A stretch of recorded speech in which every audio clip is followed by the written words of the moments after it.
ओम श्री गणेशाय नम। नमस्कार बंधुगण आपण मानकु आम यूट्यूब चैनल को बहुत बहुत स्वागत। फ्रेंड्स ए वीडियो रे मु आपण मानकु कहिबाकु जाउछि आपणक पई आगु आसुथबा ए सप्ताहटी आपणक पई किपरि साब्यस्त हेबो।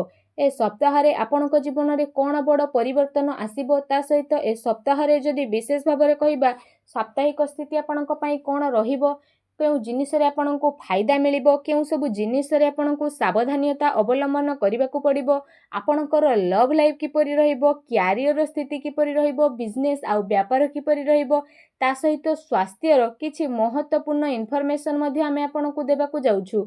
आउ ए वीडियो शेष रे आमे आपणको किछि उपाय विषय मध्ये कहिबो जहा द्वारा आपण ए सप्ताह को आउरी अधिक शुभ और मंगलदायक साब्यस्त करि परिबे। आगो को वीडियो आरंभ करबा पूर्वरु आमर आपणको रिक्वेस्ट कि जदि आपण हमर ए चैनल रे नुआ आछंती तो चैनल को सब्सक्राइब करंतु, सांगरे नोटिफिकेशन बेल को मध्ये ऑन करंतु, जहा द्वारा समय समय रस्त आमर नुआ नुआ वीडियो रो नोटिफिकेशन आपणको पाखरे पहुंची जिवो। आसंतु जानिबा किपरि रहिबो आपणको पई विशेष रूप रे ए साप्ताहिक राशि फल। जदि विशेष रूप से सबुठारु प्रथमे आमे आलोचना करिबा कि कोन आपणक पई ए सप्ताह रे पॉजिटिव स्थिति रहिबाकू जाउछि। जदि विशेष भाव रे कहिबा ए सप्ताह रे अचानक धन लाभ प्राप्तिर आपणक पई अनेक ही जोग बनु अछि। आउ आपणकर सब प्रॉब्लम मध्ये दूर होई जिवो। आपण आपणकर कर्म उपरे आगो को बढ़िबा को ट्राई करिवे, निजर काम कार्य को भल दिग देबा पई ट्राई करिवे, जहा द्वारा समय अनुसार आपणको भल सफलता मध्ये प्राप्त होई जिवो। एहा सहित जदि कहिबा उन्नति संबंधित कोनोसी शुभ समाचार मिलिबार जोग मध्ये बनुछि। आध्यात्मिक क्षेत्र रिलेटेड कोनोसी अनुभवी व्यक्तिंक सानिध्य मध्ये आपणको प्राप्त हेबो। विद्यार्थी निजर लक्ष्य प्रति एकाग्र चित्त मध्ये रहिबे तथा तार परिणाम मध्ये सेमानकु उचित भाव रे प्राप्त होई जिवो। एहा सहित जेउ कार्य पूर्वरु अटकी रहिथिला अर्थात स्थगित थिला से सबु पूरा हेबार मध्ये विशेष रूप रे जोग बनुछि। आपण आपणकर योग्यता आ प्रतिकारात्मक रूप रे नै कि आगो को बढ़िबे, निजर प्रतिद्वंदी को ऊपर सफलता मध्ये आपणको मिलिबो आ विजय प्राप्त हेबे। आपणकर दिन चर्या रे विशेष भाव रे आगो को मध्ये बढ़ी जिबे, जहा द्वारा आपणकर व्यक्तित्व रे आश्चर्यजनक निखार देखिबा को मिलिबो। संतानकर शिक्षा एवं क्यारियर आदि रिलेटेड कोनोसी बड़ निर्णय मध्ये आपण नै पारंती। विद्यार्थींकर पाठपढ़ा एवं क्यारियर संबंधित समस्यार समाधान होई जिवो, जहा द्वारा समस्ते खुशी अनुभव करिवे। आउ आपण मध्य निजर स्थिति को नै कि भल लाभ प्राप्ति हेबे। बड़ वृद्धंकर आशीर्वाद आउ कृपा मध्ये आपणको प्राप्त होई जिवो। स्वास्थ्य रे मध्ये विशेष रूप रे सुधार आसीबा कारणरू आपण आपणक भितरे गोटे नुआ ऊर्जा को अनुभव करिवे। आउ पूरा आत्मविश्वासर सहित निजर कार्य प्रति ध्यान देबा स्टार्ट करिवे। कौनसी शुभ समाचार मिलिबा कारणरू मनरे प्रफुल्लता मध्ये रहिबो। एहा सहित जदि कहिबा आपण माने व्यवहार कुशल मध्ये रहिबे, बुद्धिमता एवं होशियारीर सह सबु कार्य को मध्ये आपण करि नेबे, जहा द्वारा आपणको काफी खुशीर मध्ये अनुभव होई जिवो। ता सहित जदि विशेष भाव रे कहिबा कोन नेगेटिव आपणको पई रहिछि, जदि विशेष रूप रे कहिबा सामाजिक मान सम्मान प्राप्त हेबार संभावना जेहेतु कम रहिछि, तो कोनोसी ना कोनोसी कार्य को विस्तरता और गंभीरतार सह पूर्ण करंतु। एहा द्वारा सफलता आउ सम्मान आपणको प्राप्त हेबो। सबु बंधुंक रिलेट सह संबंध खराब हेबार स्थिति रहिछि। धन संचय करिबार विशेष रूप रे प्रयास मध्ये आपण ए समय रे करि पारंती। सावधान हुंतु। एहा सहित आर्थिक मामला रे सावधानता रखिबार आवश्यकता रहिछि। भाईंक द्वारा संपत्ति भाग बंटार मध्य स्थिति आपणक पई बनु अछि। आपसिक संबंध को बिगाड़ंतु नाही। युवा वर्ग निजर क्यारियर सहित कोनोसी प्रकारर समझौता करंतु नाही। एहा सहित आपण आपणकर क्रोध आ आक्रोश उपरे काबू रखिबार आवश्यकता रहिछि। केते थर तर्तरे अति उत्साह रे बना जाइथिबा खेल आपणकर बिगिड़ी पारे, जहा द्वारा पारिवारिक सुख शांति मध्य प्रभावित हेबो। निजर लक्ष्य प्रति दृष्टि रखिबा आपणक पई अति आवश्यकता रहिछि। एहा सहित अजणा आ अपरिचित लोकंक द्वारा व्यवहार रे लेनदेन रे सावधानता रखिबा। आपण कोनोसी साजिश बा षडयंत्रर शिकार मध्ये होई पारंती। सेथि पई बेहतरीन उपाय आपणक पई एहा रहइबो कि आपण भूल संगति ठारू दूरी कि ही रुहंतु। बड़ वृद्धंक स्वास्थ्य आपणको ध्यान रखिबार आवश्यकता मध्ये विशेष रूप रे रहिछि। ତା ସହିତ ବ୍ୟର୍ଥ କାର୍ଯ୍ୟରେ ଧନ ଖର୍ଚ୍ଚ ହେବାର ଯୋଗ ପ୍ରବଳତାର ସହିତ ଆପଣଙ୍କ ପାଇଁ ବନୁଛି।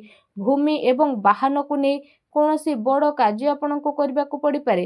ସେଥିପାଇଁ ନିଜର ଆର୍ଥିକ ସ୍ଥିତିକୁ ଧ୍ୟାନରେ ରଖିକି ହିଁ ଆପଣ କିଣାକିଣି ରିଲେଟେଡ୍ ଯୋଜନା ବନାନ୍ତୁ। ଏହା ଆପଣଙ୍କ ପାଇଁ ବେହତରିନ ସାବ୍ୟସ୍ତ ହେବ।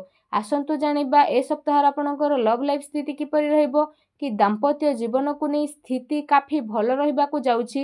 ଜୀବନ ସାଥୀଙ୍କ ସହିତ ମଧୁର ସମ୍ବନ୍ଧ ହେବା ସହିତ ଆପଣଙ୍କୁ ତାଙ୍କର ସହଯୋଗ ମଧ୍ୟ ବିଶେଷ ରୂପରେ ପ୍ରାପ୍ତ ହୋଇଯିବ।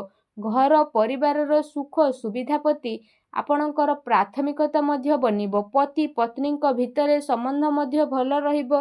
ସନ୍ତାନଙ୍କର କୌଣସି ଜିଦ୍ଦିପଣ ବା ନକାରାତ୍ମକ ରବୈୟା ଆପଣଙ୍କର ଚିନ୍ତାର କାରଣ ମଧ୍ୟ ବିଶେଷ ରୂପରେ ବନିପାରେ। ଆସନ୍ତୁ ଜାଣିବା ସପ୍ତାହରେ ବ୍ୟବସାୟ କ୍ୟାରିୟର ସ୍ଥିତି କିପରି ରହିବ। ତ ବିଶେଷ ଭାବରେ ବ୍ୟାପାରର ବିସ୍ତାର ସମ୍ବନ୍ଧିତ ନୂଆ ସମ୍ଭାବନା ଉପରେ ବିଚାର ହେବ। ନିଜର ପୁରା ଜୋସ୍ ମାର୍କେଟିଂରେ ତଥା ନିଜର ପ୍ରଡକ୍ଟସର ପ୍ରମୋସନରେ ଲାଗିବେ। ଚାକିରି କରୁଥିବା ବ୍ୟକ୍ତି ନିଜର କାର୍ଯ୍ୟରେ ସନ୍ତୁଷ୍ଟ ମଧ୍ୟ ରହିବେ। ଆଉ ସହକର୍ମୀଙ୍କର ସହଯୋଗପୂର୍ଣ୍ଣ ଆପଣଙ୍କୁ ପ୍ରାପ୍ତ ହେବ। ତା ସହିତ କାର୍ଯ୍ୟ ବିସ୍ତାରର ଯୋଜନା କାର୍ଯ୍ୟ ରୂପରେ ପ୍ରଣୀତ ମଧ୍ୟ ହେବ। କିନ୍ତୁ ସେ ଯୋଜନା ଉପରେ ପରୀକ୍ଷଣ ଅବଶ୍ୟ କରନ୍ତୁ। ଏହା ସହିତ ଚାକିରିରେ ହାଲକା ଫୁଲକା ପ୍ରୋବ୍ଲେମ ମଧ୍ୟ ଆସିପାରେ। କିନ୍ତୁ ଆପଣ ଆପଣଙ୍କର ବୁଦ୍ଧିମତ୍ତା ଆଉ ବିବେକର ସହିତ ସବୁ ପ୍ରୋବ୍ଲେମର ହଲ୍ ମଧ୍ୟ ବାହାର ଶାନ୍ତିପୂର୍ଣ୍ଣ ଭାବରେ କରି ମଧ୍ୟ ନେବେ। କୌଣସି ବଡ଼ ଅଧିକାରୀ ଅର୍ଥାତ୍ ରାଜନୀତି ବ୍ୟକ୍ତିଙ୍କ ସହିତ ଆପଣଙ୍କର ସାକ୍ଷାତ ହେବା କାରଣରୁ ଆପଣଙ୍କ କାମ ବହୁତ ଆସାନୀରେ ବନିଯିବ। କିନ୍ତୁ କେତେ ମାମଲାରେ ଆପଣଙ୍କର ସ୍ୱାଭିମାନ ଆପଣଙ୍କ ଉନ୍ନତିରେ ବାଧା ମଧ୍ୟ ବନିପାରେ। ସେଥିପାଇଁ ନିଜର ବ୍ୟବହାରକୁ ଟିକେ ସାବଧାନପୂର୍ବକ ରଖନ୍ତୁ। ଏହା ଧ୍ୟାନ ରଖିବା ଆପଣଙ୍କ ପାଇଁ ଆବଶ୍ୟକତା ରହିଛି। ଆପଣଙ୍କର କୌଣସି ମହତ୍ତ୍ୱପୂର୍ଣ୍ଣ ବ୍ୟବସାୟିକ ଗତିବିଧି ମଧ୍ୟ ଲିକ୍ ହୋଇପାରେ। କର୍ମଚାରୀଙ୍କର ଗତିବିଧି ଉପରେ ଆପଣ ନଜର ମଧ୍ୟ ରଖନ୍ତୁ। ତା ସହିତ ସ୍ଥିତି କାବୁରେ ମଧ୍ୟ ଆପଣଙ୍କର ଆସିଯିବ। ସେଥିପାଇଁ ଆପଣ ପୁରା ଜୋସ୍ର ସହିତ ନିଜର କାର୍ଯ୍ୟ ପ୍ରତି ଏକାଗ୍ରଚିତ୍ତ ରୁହନ୍ତୁ। ଆସନ୍ତୁ ଜାଣିବା ଆପଣଙ୍କ ସ୍ୱାସ୍ଥ୍ୟ କିପରି ରହିବ। ତ ଅତ୍ୟଧିକ ପରିଶ୍ରମ କାରଣରୁ ଥକାପଣ ଏବଂ କଷ୍ଟ ଭଳି କିଛି ଛୋଟମୋଟ ସମସ୍ୟା ଆସିବ। ତା ସହିତ ଅଧିକ ଗରିଷ୍ଠ ଓ ତେଲୁଆ ଖାଦ୍ୟ ଖାଇବା ଠାରୁ ଆପଣ ଦୂରେଇକି ରୁହନ୍ତୁ। ଅନ୍ୟଥା ପେଟ ରିଲେଟେଡ୍ କିଛି ଛୋଟମୋଟ ସମସ୍ୟା ଉତ୍ପନ୍ନ ହୋଇପାରେ। ସେଥିପାଇଁ ଆପଣ ସୁପାଚ୍ୟ ଭୋଜନ ଗ୍ରହଣ କରନ୍ତୁ। ନିଜ ସ୍ୱାସ୍ଥ୍ୟକୁ ଭଲ ରଖିବା ପାଇଁ ଆପଣ ପ୍ରତ୍ୟହ ଯୋଗ କରନ୍ତୁ, ବ୍ୟାୟାମ କରନ୍ତୁ, ସୁସ୍ଥ ରୁହନ୍ତୁ। ଆସନ୍ତୁ ଜାଣିବା ଏ ସପ୍ତାହରେ ଆପଣଙ୍କ ପାଇଁ କ'ଣ ବିଶେଷ ଉପାୟ ରହିଛି। ଯଦି କହିବା ଏ ସପ୍ତାହରେ ବିଶେଷ ଭାବରେ ଆପଣ ସ୍ନାନ ଯେତେବେଳେ କରୁଛନ୍ତି ତ ସ୍ନାନ କରିବା ପୂର୍ବରୁ ସ୍ନାନ କରୁଥିବା ପାଣିରେ ଆପଣ ଗୋଟେ ଚୁଟକି ହଳଦୀ ପକାନ୍ତୁ। ଏହା ସହିତ ସ୍ନାନ କରିବା ସହିତ ମନରେ ମନରେ ଓଂ ନମୋ ଭଗବତେ ବାସୁଦେବାୟ ନମଃ ଏ ମନ୍ତ୍ରର ମନକୁ ମନ ଆପଣ ଜପ ମଧ୍ୟ କରନ୍ତୁ। ଆପଣ ସ୍ନାନ କରିସାରିବା ପରେ ବହୁତ ହିଁ ସଚ୍ଚା ଦିଲର ସହ ଶ୍ରଦ୍ଧା ଭାବରେ ଭଗବାନ ବିଷ୍ଣୁ ହରିଙ୍କ ସାମ୍ନାରେ ଗୋଟେ ଘିଅ ଦୀପ ଜଳାନ୍ତୁ। ଆଉ ସେଠି ବସିକି ଆପଣ ବିଷ୍ଣୁ ସହସ୍ର ନାମର ଜପ ମଧ୍ୟ କରନ୍ତୁ। ଏପରି କରିବା ମାତ୍ରେ ହିଁ ଭଗବାନ ବିଷ୍ଣୁ ବହୁତ ଶୀଘ୍ର ପ୍ରସନ୍ନ ହେବେ ଆଉ ଆପଣଙ୍କର ସମସ୍ତ କଷ୍ଟକୁ ଦୂର କରିବେ। ଯାହା ବି ଆପଣଙ୍କ ଜୀବନରେ ପ୍ରୋବ୍ଲେମ ଚାଲିଛି ସବୁ ପ୍ରୋବ୍ଲେମକୁ ଅନ୍ତ କରିବେ ଆଉ ଆପଣଙ୍କ ଜୀବନରେ ଖୁସି ହିଁ ଖୁସି ଆସିବ। ଆପଣ ଏ ଉପାୟକୁ ଅବଶ୍ୟ କରନ୍ତୁ। ଆପଣଙ୍କୁ ଏପରି କରିବା ଦ୍ୱାରା ଲାଭ ମଧ୍ୟ ପ୍ରାପ୍ତ ହେବ। ଭଗବାନ ବିଷ୍ଣୁଙ୍କର ଆଶୀର୍ବାଦ ଆପଣଙ୍କୁ ପ୍ରାପ୍ତ ହେଉ। ସଚ୍ଚା ଦିଲରେ କମେଣ୍ଟ ବକ୍ସରେ ଜୟ ଶ୍ରୀ ହରି ବିଷ୍ଣୁ ବୋଲି ଅବଶ୍ୟ ଲେଖନ୍ତୁ ଆଉ ଭିଡ଼ିଓକୁ ଲାଇକ୍ କରିବା ପାଇଁ ଭୁଲନ୍ତୁ ନାହିଁ। ଧନ୍ୟବାଦ।